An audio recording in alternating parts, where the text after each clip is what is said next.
the police, you know, they're private citizens and they do not go according to our laws, you know. So we have to create change with laws and committee, you know, doing legislation and laws and things like that to get some of the laws changed out here in this country. We are aware of genocide, like I said earlier, being committed in this country for over decades, 401 years from my understanding. I kind of had to re-educate myself coming out of American system where it was a lack of knowledge about who we were, and they wanted to teach us their culture. So I'm just really learning, you know, about, you know, who I am and where I come from, actually, you know, and I'm not turning back. So my job is to keep going and to continue to teach and teach people to love on one another and teach the truth about our culture, you know, our culture and our history as black and brown people in this country. You know, genocide has been committed on us for over 401 years, y'all. It is time for a change. It is time for them to redo the Constitution. I wouldn't say amend it. I say redo it because no one's following it. They break their own laws. So I think it needs to be redone over. Also, I believe we need to do away with the police bill of rights as well. Is allowing them to get away with murder and change people's lives and destroy people's lives. Let me just say that. I believe we need to do away with the Garrity law as well. It gives them, police officers, immunity, you know. All of that needs to be done away with, if you ask me, especially where this country is and policing in this country.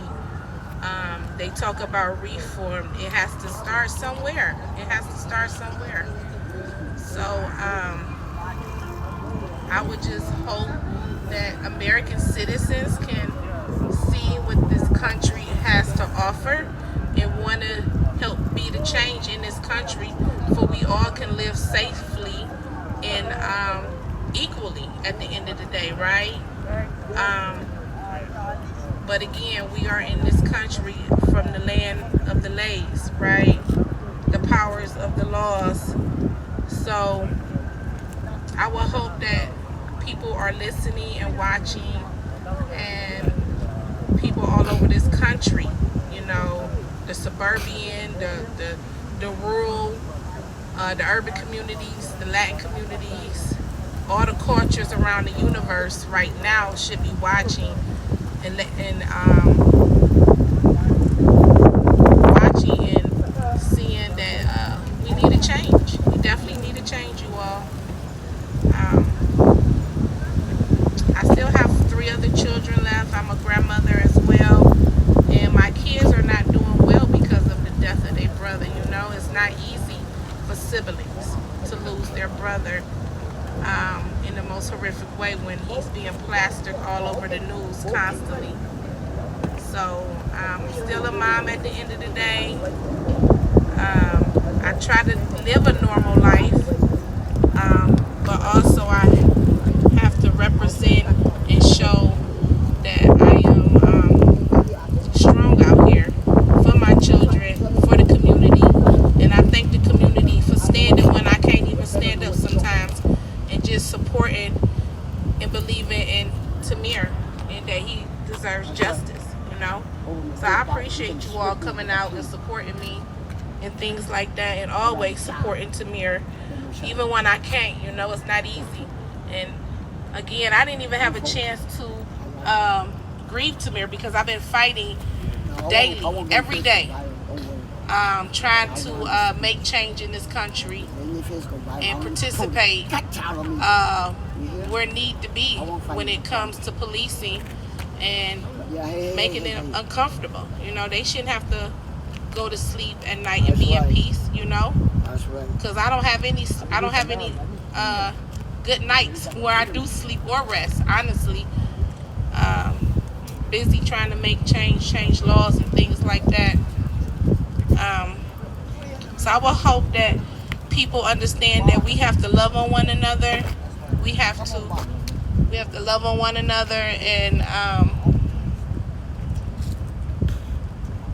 love on one another, and we have to get along for the most part. We are in this country together. Yeah. And we have to learn how to get along. I hate when I hear people say, go back to your country, because at the end of the day, none of us belong in this country. Know that it was the Indians' country and the Indonesia, the black Indians' country first. So just know that it was black people on this land called Turtle Island, and I just hate when I hear that.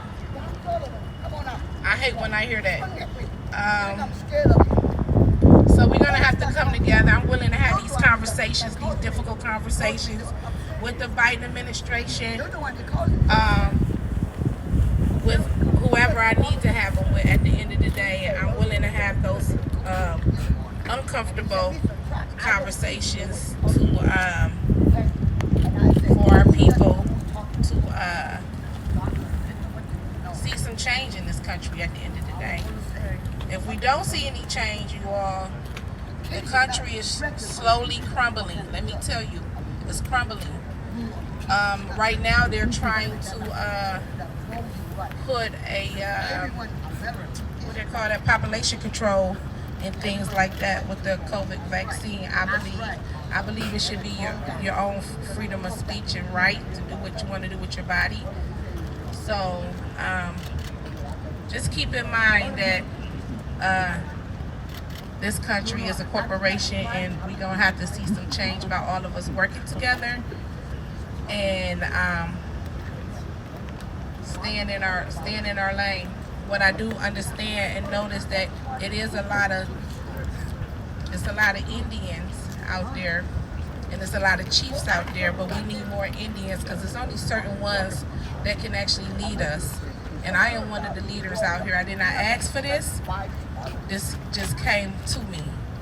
And, you know, I don't have to be quiet. You know, I can speak. You know, I don't have to be quiet. So, at the end of the day, I'm going to always be Tamir's voice. I'm going to always advocate for my child.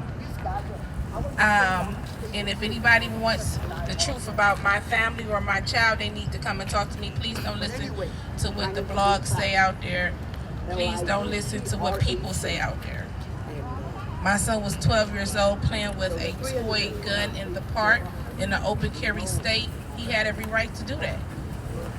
The policies and the procedures was broken that day, and we already know that police are uneducated and undertrained. We understand that. We see that. So Tamir definitely deserves justice. So do a lot of other people.